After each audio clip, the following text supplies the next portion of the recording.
लोक कला केंद्र के प्रस्तुति।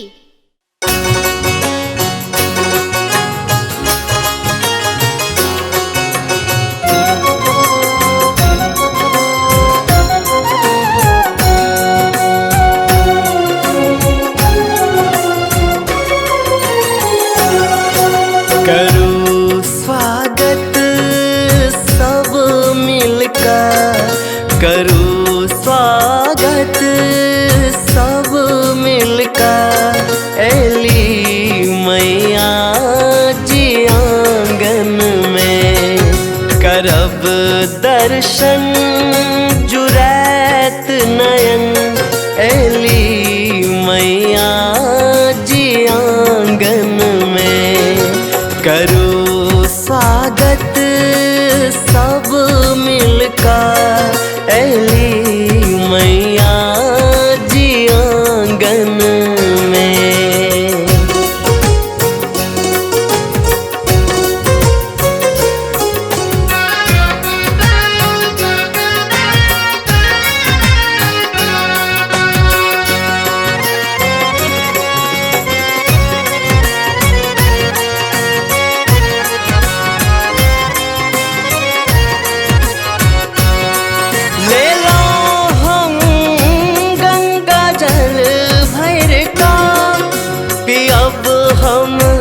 चरण के धोखा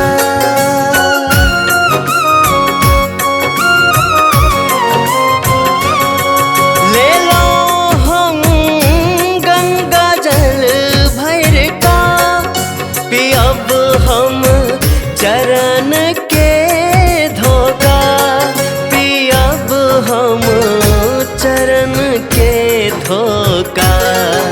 भले बर भाग्य आई हम, एली मैया जी आंगन में करूं स्वागत सब मिलकर, एली मैया जी आंगन में।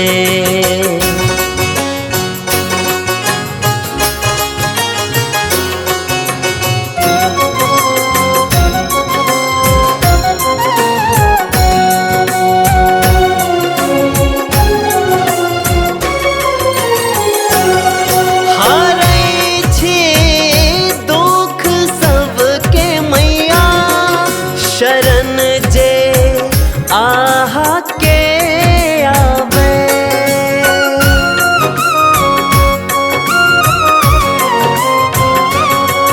हरै छे दुख सबके मैया, शरण जे आहा के आवे, शरण जे आहा के आवे। दिया आशीष अतबे माँ रही भक्तिया भावना में, करूं स्वागत सब मिलकर, एली मैया जी आंगन में करब दर्शन जुरैत नयन, एली मैया जी आंगन में करूं स्वागत सब मिलकर, एली मैया जी आंगन